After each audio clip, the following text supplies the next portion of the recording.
Сәлеметсіздер ме, құрметті оқушылар? Мен Сағынова Камшат Тұрғанбайқызы, Ақтөбе қаласы физика-математика бағытындағы Назарбаев зияткерлік мектебінің физика пәнінің мұғалімі. Бүгінгі физика сабағына қош келдіңіздер.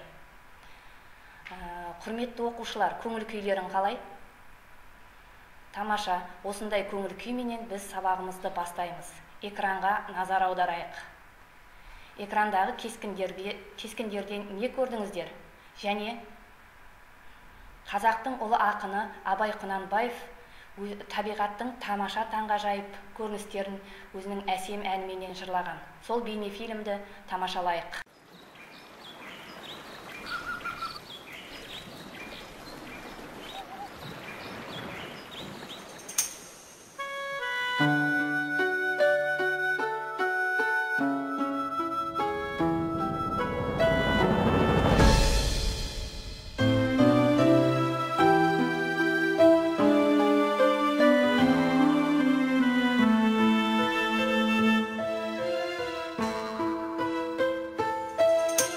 Желсіз түнге жарығай, сәулесі суда дірілден, ауылдан жаны кереңіз ай, тасыған өден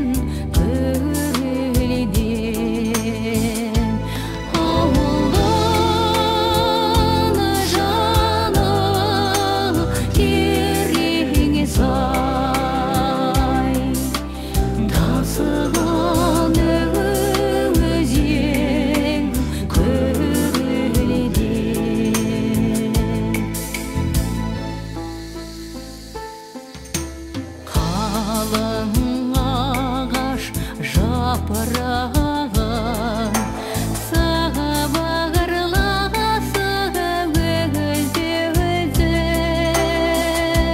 көрінбей жердің топырағын құлпырған жасым жер жүзін.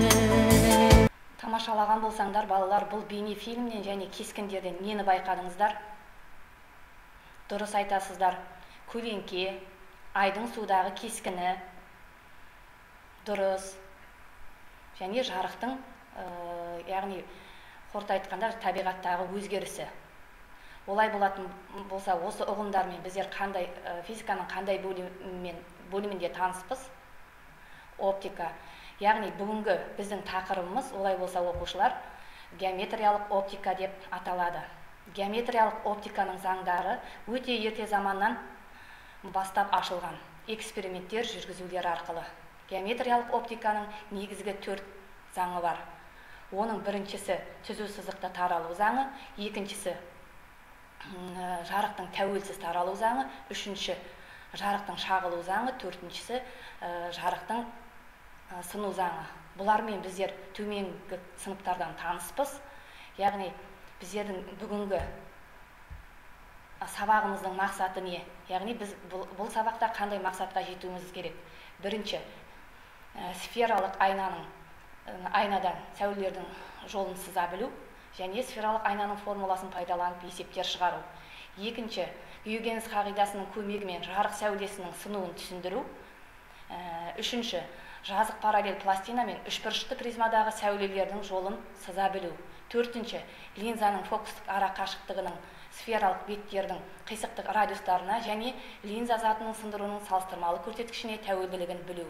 Бесінші, линзалар жүйесіне есептер шығару. Алтыншы, линзаның көмегімен алынатын нақты кескін жағдайларын білу болып табылады. Енді балалар, біздер геометриялық оптиканың негізгі ұғымдарымен төменгі сыныптардан таныспыз. Және осы білімдеріміз бойынша қазір мен сіздерге сұрақтар қою арқылы топқа бөлінеміз. Бір сыныптағы оқушылар тек қана бір ғана барлығы жауап берулері тиіс. Бірінші бір сұраққа жауап берген бала екінші сұраққа жауап бере алмайды. Енді сұрақтарды бастаймыз. Бірінші сұрақ. Линза дегеніміз не? Дұрыс айтасың, сізге линза сыйлаймын. Екінші, призма деп нені айтамыз? Жарайсын, сізге призма сыйлаймын. Үшінші, жазық айна дегеніміз не? Дұрыс, сізге айна сыйлаймын. Төртінші, линзаның неше түрі бар? Дұрыс айтасың, сізге линза сыйлаймын. Бесінші сұрақ, ақ жарықтың 7 түске жіктелетінін Исаак Ньютон қандай тәжірибе жасап бақылады? Жарайсын, сізге призма сыйлаймын. Алтыншы сұрақ, сфералық айна деп нені айтады? Дұрыс, сізге айна сыйлаймын. Жетінші, жинағыш линза қандай кескін береді? Керемет, сізге линза сыйлаймын. Сегізінші сұрақ, сфералық айналар неше түрге бөлінеді? Жарайсын, сізге айна сыйлаймын. Тоғызыншы сұрақ, кемпір қосақ қалай пайда болады? Дұрыс, сізге призма сыйлаймын. Олай болатын болса, балалар, сізге жауаптарыңызды слайдпен салыстырып алайық. Берген жауаптарыңыздың барлығы дұрыс. Олай болса, біздер айна алған оқушылар бір топ, линза алған оқушылар бір топ, және призмасы бар оқушылар бір топ болып 3 топқа бөлініп отыра қояйық. Жақсы балдар, бүгінгі сіздерге топтарға мынадай тапсырмалар беремін. Бірінші, айна тобына жазық айналар, сфералық айнаның формуласының қорытылуы.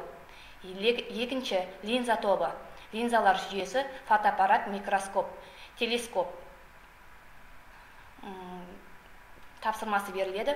Үшінші топ призма тобына Гюйгенс принципі, жазық параллель пластина мен үшбұрышты призма тақырыбы беріледі. Осы тапсырмаларға дайындаласыздар. Слайдта көрсетілген нұсқаулар бойынша кітаптарда параграфтар көрсетілген.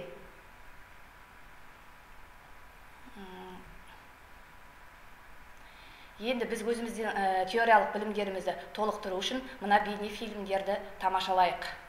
Дөңес айналардың ойыс айналар сияқты оптикалық өсі және төбесі болады. Дөңес айнаның бас оптикалық өсіне параллель түскен сәулелер дөңес айнаның бетінен шағылады. Және шағылған сәуленің жалғасы айнаның сыртында тұрған жорамал F фокусында қиылысады. Сфералық ойыс айна сфералық беттің сегменті болып келеді. Сфералық беттің центрі мен ойыс айнаның W төбесі арқылы өтетін түзу сызық бас оптикалық ось деп аталады. Бас оптикалық оське параллель болып айнаға түсетін барлық сәулелер айнадан шағылғаннан кейін осы осьтегі ортақ F нүктесі арқылы өтеді. Бұл F нүктесі ойыс айнаның фокусы деп аталады. Айнаның төбесінен F фокусқа дейінгі қашықтық фокус аралығы деп аталады. Нәрсені шам деп қарастырамыз. Шамды ойыс айна мен фокус аралығына орналастырайық. Нәрсенің айна сыртында жалған төңкерілмеген кескінін көреміз. Осыдан кейін шамды қозғап F фокус пен айна центрі арасына орналастырамыз. Оптикалық ось бойымен қозғалтамыз. Айна центрінің сыртында төңкерілген, үлкейтілген шын кескін шығады.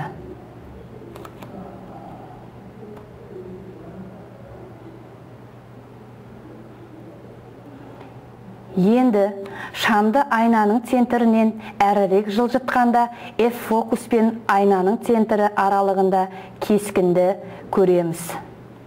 Кескін шын, төңкерілген, кішірейтілген.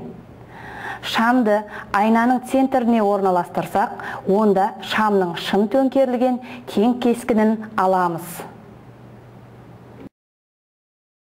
Жақсы балдар, бейне фильмді тамашалап болған болсаңдар, енді біздер топтарға берілген тапсырмаларға келейік. Бірінші, айна тобы қалай жауап берді екен?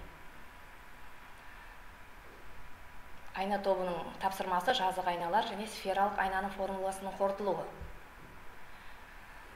Жақсы, жазық айна тегіс өңделген және шағылдырған қабатпен жабылған, қисықтық радиусы шексіздікке ұмтылатын жазық бетті айтады деп жауап берген екен. Жазық айнаның формуласы D тең болады минус F. Жазық айна заттың жорамал кескінін береді, сондықтан формулада айнадан кескінге дейінгі қашықтықтың алдында минус таңбасы тұрады. Дұрыс. Қызық формула. Екі жазық айнаның көмегімен неше кескін алуға болатынын анықтайтын формула. Бұл n тең болады 360 азайту альфа бөлінген альфа.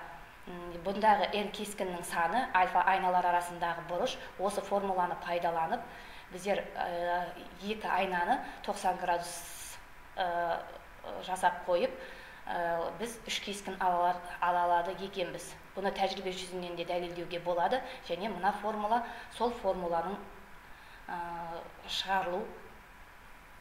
кескіннің шығарылу жолын көрсетеді. Сол сияқты 45 градус қылып екі айнаны қойған кезімізде ол 7 кескін береді екен. 30 градус жасап қойғанымызда айналарды, онда 11 кескін алуға болады екен. Енді бұл жазық айналар біз бөлме интерьерлерінде және әсемдік салондарында әртүрлі жерлерде осылай қолданылуға болады. Екінші, біздің сфералық айналар. Сфералық айнаның формуласы D-дан 1 плюс F-тан 1 тең болады үлкен F-тан 1. Яғни бұл формула қалай қорытылып шықты, осыған қалай жауап берді екен біздің айна тобы. Яғни шағылдыратын беттері қисық болып келетін айналарды қисық айналар деп атайды. Яғни қисық айналардың бір түрі сфералық айналар деп аталады.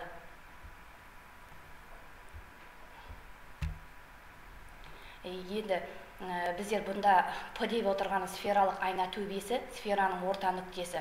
S деп отырғанымыз оптикалық осьте жатқан жарық көзі, S' деп отырғанымыз жарық көзінің кескіні. O нүктесі деп отырғанымыз сфералық айнаның центрі болып табылады. Альфа түскен сәулемен сфералық айнаның қисықтық радиусының арасындағы бұрыш. Бета оптикалық ось пен қисықтық радиус арасындағы бұрыш. Гамма деп отырғанымыз шағылған сәулемен оптикалық ось арасындағы бұрыш.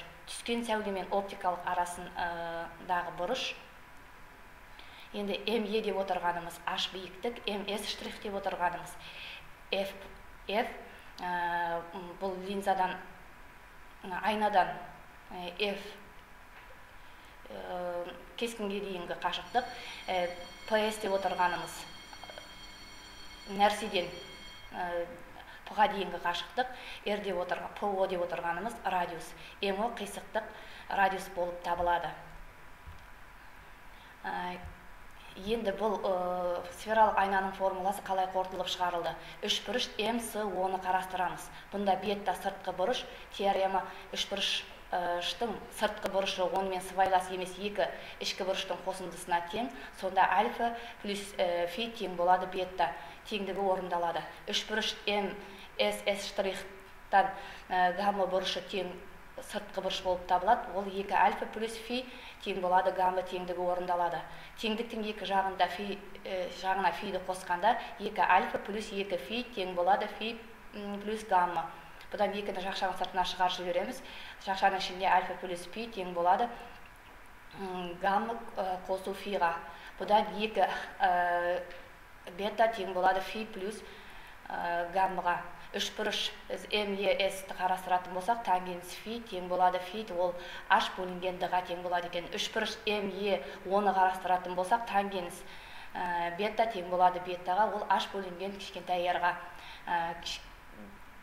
Енді үшбұрыш біздер MES' қарастыратын болсақ, тангенс гамма тең болады гаммаға, ол тең H бөлінген кішкентай F-ға. Не осылай біздер сфералық айнаның формуласын қорытып шығарамыз. Сонда R-дан 2 тең болады, D-дан 1 қосу F-тан 1. Сфералық айнаның формуласы осылай қорытылып шығарылды. D-дан 1 плюс F-тан 1 тең болады, F-тан 1 деп бізге айна тобы жауап беріп отыр. Енді өз айна тобын біздер жаңа бағалаймыз. Енді сфералық айналар жаңа супермаркеттерде қолданылады. және техникада, медицинада, өмірдің әртүрлі салаларында қолданылады екен. Келесі біздер линзалар, келесі тобымыз линза тобының тапсырмасына назар аударайық. Линза тобының тапсырмасы линзалар жүйесі, фотоаппарат, микроскоп, телескоп деп аталады. Линзаларда кескіндерді тұрғызу. Линзалардағы кескіндерді тұрғызу үшін негізгі үш сәулені пайдаланады. Бірінші, бас оптикалық өске параллель сәулелер линзадан сынғаннан кейін оның фокусы арқылы өтеді. Екінші, линзаның оптикалық центрі арқылы өтетін сәуле сынбайды. Үшінші, линзаның бас фокусы арқылы өтетін сәуле линзадан сынғаннан кейін бас оптикалық өске параллель кетеді. Жинағыш линза нәрсенің нақты кескінінде, жорамал кескінінде беруі мүмкін. Сынған сәулелердің қиылысуы нақты кескінді, ал сәулелердің созындыларының қиылысуы жорамал кескінді береді. Біз нәрсені F2 қашықтықтан әрірек орналастыратын болсақ, сәулелерді салу жолдары мен кескін кішірейтілген, шын төңкерілген кескін болып шығады. Екінші, нәрсені 2F қашықтыққа тең қашықтықта орналастыратын болсақ, біздің кескініміз шын төңкерілген, кең кескін болып шығады. Енді 2F пен F аралығында қоятын болсақ, нәрсені онда шын төңкерілген, үлкейтілген кескін шығады. Ал біз нәрсемізді бас фокуске қоятын болсақ, онда кескін болмайды. Енді бас фокус аралығы мен линзаның центр аралығына нәрсені орналастыратын болсақ, онда үлкейтілген, жорамал, төңкерілмеген кескін шығады. Линзалардың екі түрі болады. Шашыратқыш линзалар және жинағыш линзалар. Біз қазір шашыратқыш линзаларды қарастырамыз. Шашыратқыш линзаның мынадай үш түрі бар. Дөңес ойыс, жазық ойыс, қос ойыс. Шашыратқыш линзалардан кескін алу үшін біздер жинағыш линзалардағы сияқты осы шашыратқыш линзалардың бас оптикалық өсі, оптикалық центрі және фокус ара қашықтықтары болады. Енді біз шашыратқыш линзадан қалай кескін аламыз? Сәулелерді шашыратқыш линзаға параллель түсіреміз. Сәуле шашыратқыш линзадан сынғаннан кейін линзадан жинақсыз шоқ түрінде шығады. Мұндай линзалардың фокусы жорамал, өйткені онда линзадан өткен сәулелер емес, олардың созындылары қиылысады. Жақсы, енді линза тобының тапсырмасы линзалар жүйесі, фотоаппарат, микроскоп, телескоп туралы болған еді, соны тамашалайық. Енді фотоаппарат. Бұл проекциялық аппарат тәрізді нәрселердің нақты кішірейтілген кескіндерін экранда фотопленка арқылы алуға көмектесетін құрылғы. Линзалар жүйесі бұнда фотоаппаратта 2-ден 9-ға дейін тұрады екен. Ол объектив деп аталады. Негізгі бөлі диафрагма, ол нәрсенің жарықтандырылуы мен айқындылығын реттейді. Енді бұндағы А деп отырғанымыз нәрсе, О деп отырғанымыз объектив, бұнда жаңа линзалар жүйесі орналасады, К корпусы және П деп отырғанымыз фотоқабық, А1, Б1 кескін. Микроскоп жай көзге көрінбейтін нысандарды бірнеше есе үлкейтетін кескінін алатын оптикалық прибор. Микроскоп бактериялар, органикалық клеткалар, майда кристалдар қорытпаларының құрылымы, тағы басқаларды көруге арналған құрылғы. Линзаның немесе екі линзадан тұратын жүйенің заттардың үлкейтілген кескінін беретін қасиеттері 16 ғасырдың өзінде белгілі болған.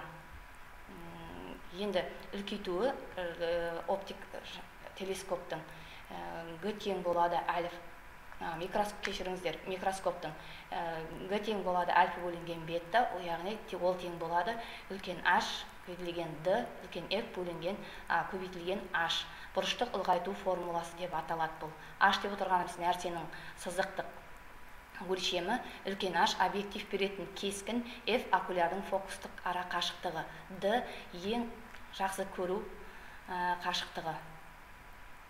Телескоп. Телескоп туралы ол сыңар дүрбі, басқа шырақтарын электромагниттік сәуле арқылы бақылауға арналған астрономиялық құрал.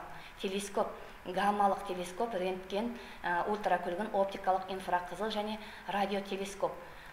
Оптикалық сұлбасы бойынша айналы, линзалы және айналы линзалы телескоп болып бөлінеді. Телескоптардың көмегімен фотографиялық, теледидарлық, электронды, оптикалық тағы басқа сәуле қабылдағыштарды пайдалану арқылы фотографиялық спектрлер тағы басқалар бақылаулар жүргізіледі.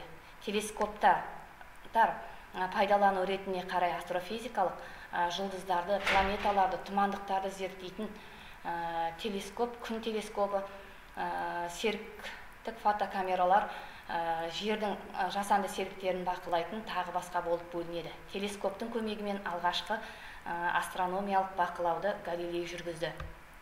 Енді бұның құрылысы мынадай: А объектив болып табылады, Б окуляр, С Д кескін.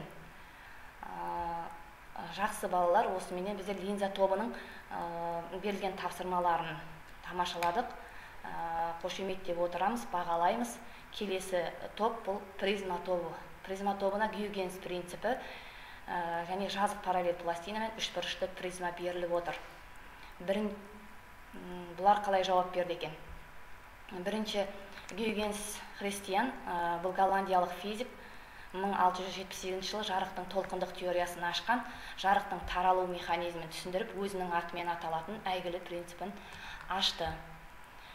Енді толқындардың жайын сипаттайтын жалпы принципті алғаш Ньютонның замандасы Голландия ғалымы Гюйгенс ұсынған еді. Гюйгенс принципі бойынша ортаның ұйытқуы барып жеткен әрбір нүктесі екінші реттік толқындардың көзі болып шығады. Толқынның бетінің Т уақыт мезетіндегі орнын біле тұра, оның келесі Т плюс дельта Т уақыт мезетіндегі орнын табу үшін толқын бетінің әрбір нүктесін екінші реттік толқындар көзі деп қарау керек. Екінші реттік толқындардың бәріне жанама бет келесі уақыт мезетіндегі толқын беті болып шығады. Осы принцип дыбыс, жарық толқындары сияқты кез келген толқындардың таралуын сипаттау үшін бірдей жарамды. Гюйгенс принципі, яғни механикалық толқындар жағдайында Гюйгенс принципі көрнекі түрде түсіндіріледі. Тербелістер барып жеткен ортаның бөлшектері өз кезегінде тербеле отырып, ортаның өзара әсерлесетін көршілес бөлшектерін қозғалысқа келтіреді.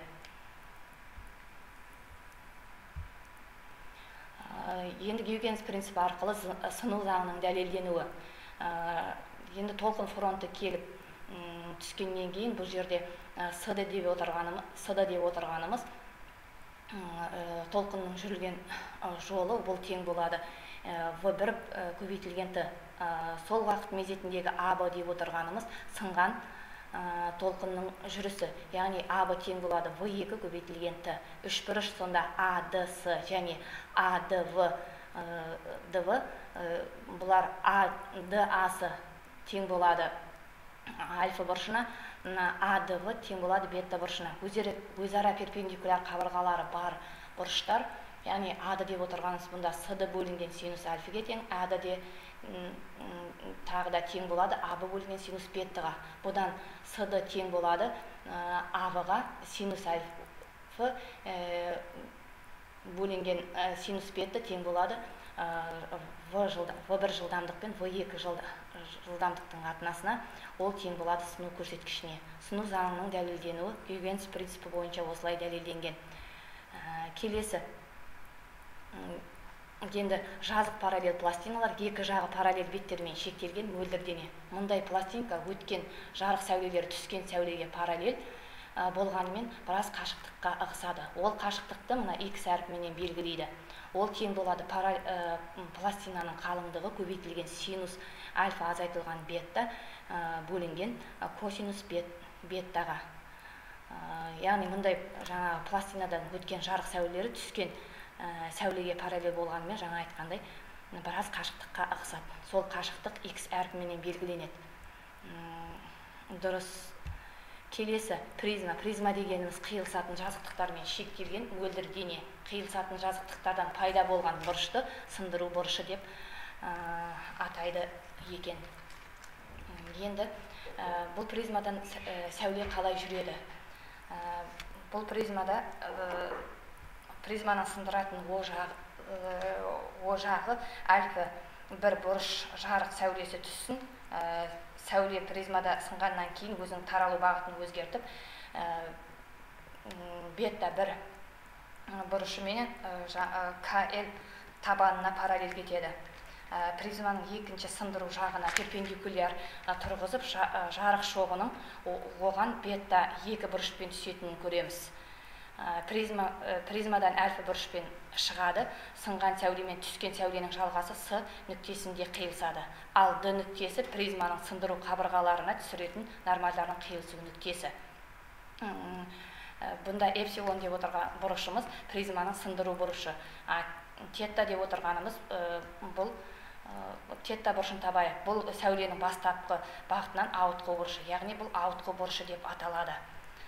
Енді бұл ауытқу бұрышы АБС үш бұрыш үшін тетта бұрышы сыртқы бұрыш болып табылады. Тетта тең болады бұрыш САБ қосу СВД тең болады. Ол жақша ішінде альфа азайтылған бетта 1 қосу альфа минус бетта 2. Осыларды біз орындарына қоя келе эпсилон 1 тең болады эпсилонға. Яғни эпсилон 1 деп отырғанымыз бетта 1 менен бетта 2-ның қосындысы. Тетта бұрышы сонда альфа 1 қосылған альфа 2 азайтылған эпсилон болады. Жарықтың сыну заңын пайдаланып, тригонометриялық түрлендірулер жүргізіп, онша күрделі емес есептеулер нәтижесінде альфа 1 тең болады альфа 2-ге, және бетта 1 тең болады бетта 2-ге. Шарттарын орындалған жағдайда призманың ауытқу бұрышының кіші екенін дәлелдеуге болады. Осыдан жұқа призманың формуласы тетта минимум тең болады n-1 жақша ішінде көбейтілген эпсилон болады. Ал енді жарықтың призмадан өткеннен кейінгі максимум ауытқу шарты мынадай: тетта тең болады альфа 1 плюс пи бөлінген 2-ге, ол минус эпсилон деп біздің үшінші тобымыз жауап беріп отыр. Жақсы, бұл үшінші топты да бағалаймыз. Келесі енді эстафеталық салу деп аталады. Келесі біздің бөліміміз 3 топқа берілетін, 3 топқа мынадай тапсырмалар беріледі.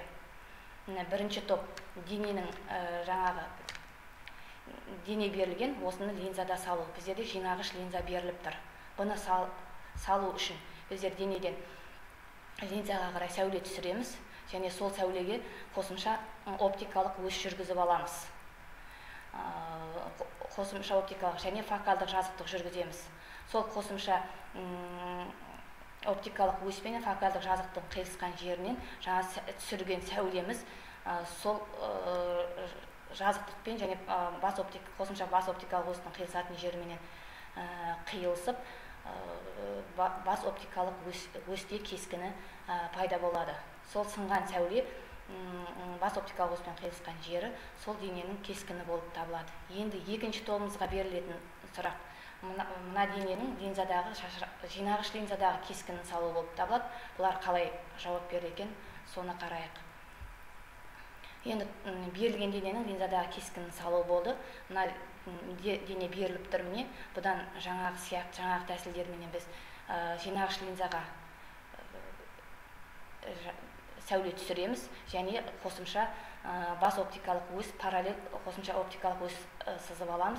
Тағы да фокалдық жазықтық сызамыз. Солардың қиылысқан жеріменен біздердің сәулелер түсіреміз, және осы денеден бас оптикалық өске параллель сәуле түсіреміз, және оптикалық центр арқылы өтетін сәуле түсіреміз. Осы сынған сәулелер, жинағыш линзадан сынған сәулелер, жаңа біріншісі фокус арқылы қиылысады, және екінші түсірген сәулеміз жаңағы қосымша оптикалық өс арқылы қиылысып өтеді, және екеуінен пайда болған екеуінде қиылысатын нүктелерін белгілеп аламыз да кескінді саламыз. Енді үшінші тобымыздың есебі қалай екен? Бұл жаңағы салу. Бұлда да эстафеталық салу берілген дене, мына жерде дұрыс көрініңкіремей тұр. Кейін бұлар қалай салды екен тамашалайық. Дене берілген. Дененің бас оптикалық оське параллель сәуле түсіреді. Бұл шашыратқыш линза болғандықтан сынған сәуле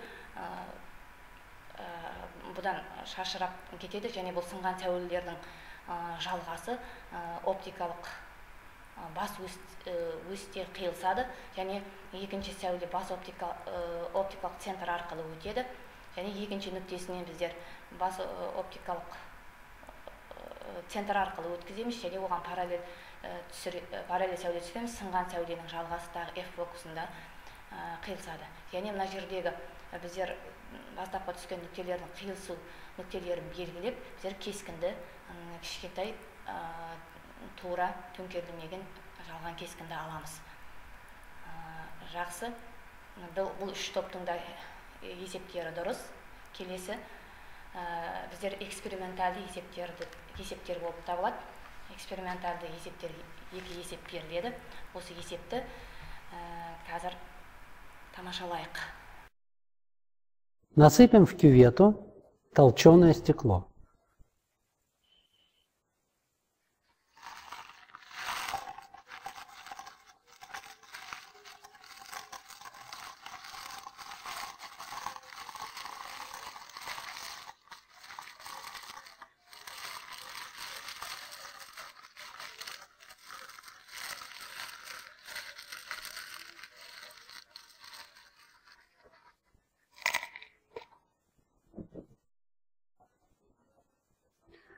Кювета стала непрозрачной. На заднюю стенку кюветы я помещу картинку.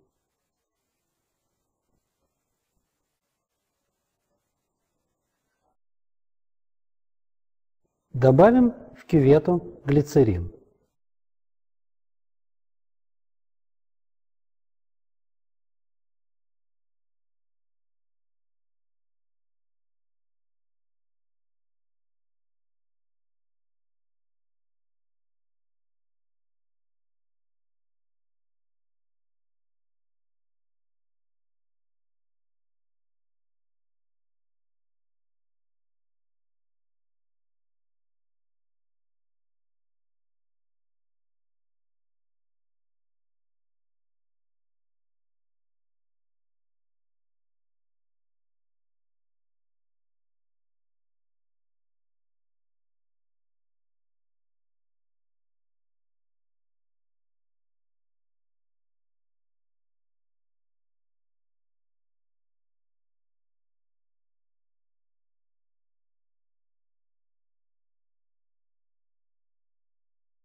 Почему картинка стала хорошо видна?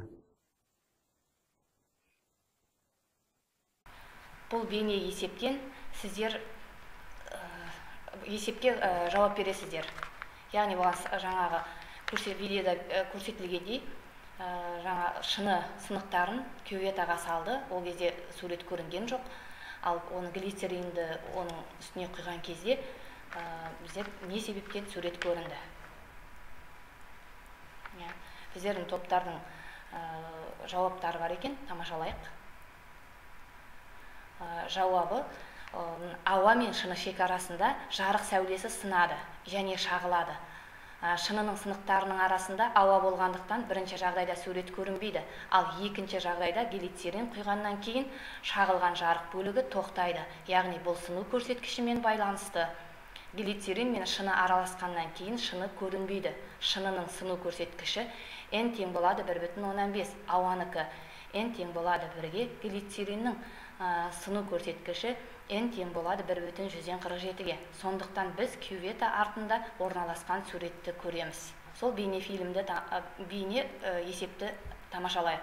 Құрметті оқушылар, мына конверттің ішінде бізге керекті документ жасырылған. Осы конвертті ашпай, біздер ішіндегі жазуды оқуымыз керек. Ол үшін конвертті қоямыз, мына шамды жағамыз.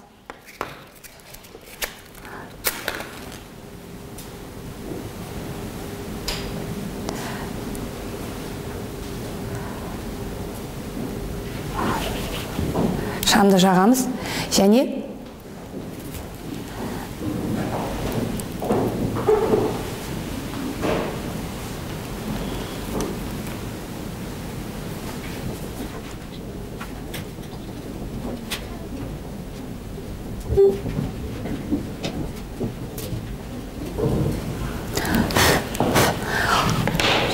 енді жағып болғаннан кейін біздер осы конверттің бетіндегі парафинді мына канцелярский пышағымызбен алып тастаймыз.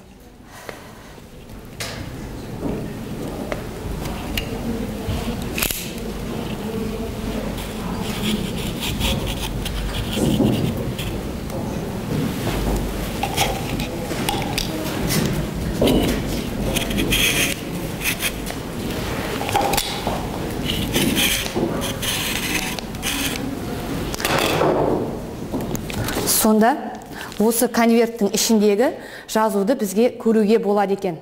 Бұл жазу қалай пайда болды? Жаңа қарттағы жасырылған документті қарау үшін біздер шамды жағып, сол шамны тамызады екенбіз. Сол кезде оның арасында қағаз ағаш болғандықтан арасындағы ауа қабаттарын парафин жауып, парафин мен қағаздың молекулалары араласып мөлдір денеге айналады екен, және мөлдір денеден жарық өтіп жазу көрінеді. Енді біздің келесі бөліміміз біздерде сапалық есептер деп аталады. Сапалық есептер бірінші топқа беріледі, және екінші топқа, үшінші топқа сапалық есептер беріледі.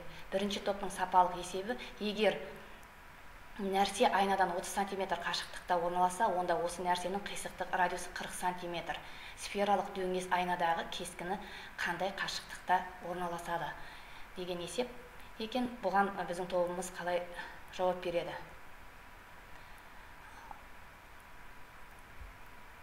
Жақсы, біздің тобымыз есепті шығарған екен. D тең болады 30 см, R тең болады 40 см, H тең болады 2 см.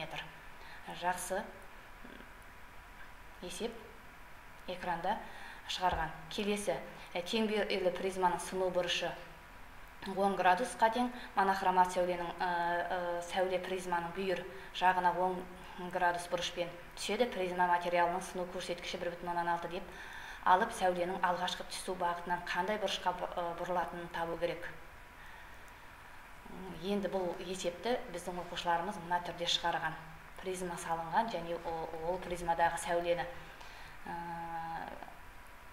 сәуленің шығу жолдарын салған, және біздің жаңағы ауытқу бұрышымыз тетта тең болады 6 градус болып тұр. Келесі есеп, сапалық есебіміз біздің үшінші есеп, линза тобына беріледі.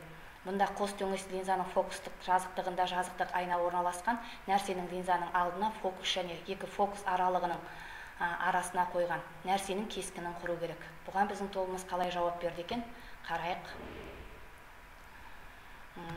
Жақсы, фокуста жазық айна орналасқан деді, оны салған, және линзаға параллель түсірген сәулелер сынып, сол фокус арқылы қиылсады, және одан фокус айна орналасқан болғандықтан шағылып, линзаға келгенден кейін сынады. Және біз бас фокус арқылы екінші сәулені түсіреміз. Сол екі сәуленің қиысқан жерін белгілеп, біз шын төңкерілген кескін алдық. Бұл біздің топтарымыздың берген есептері дұрыс, жарайсыздар. Енді балалар, біздер бағалаймыз. Үй тапсырмасы арқылы барлығында бір балдан алдыңдар. Енді топтық тапсырмаларды арқылы оқушылармен көрсетіліп тұр. Неше балдан алғаны, эксперимент эстафеталық салу арқылы бағаландыңдар, бейне есептер арқылы бағаландыңдар, сапалық есептер арқылы алып, жалпы балдардың экранда орналасқан. Енді балалар, бүгінгі сабақ қандай болды, мен қандай деңгейдемін, өздеріңіздің мына алма ағашына өз ойларыңызды білдіріп ілесіздер. Егер бәрі түсінікті болса 4-5-ке барасыздар, егер қиындық болған болса 2-3 деп бағалайсыздар, егер мүлде түсініксіз болса 1 деп бағалайсыздар. Келесі енді үйге тапсырма. Қолдан фотоаппарат жасау, перископ 11 класс физикасынан 4-те 1-ші, 4-те 9-ші, 4-те 10-ші, 4-те 11-ші тақырыптар. Есептер жинағы Валкенштейннен 15-те 7, 15-те 12, 15-те 14, 15-те 35-ші есептер.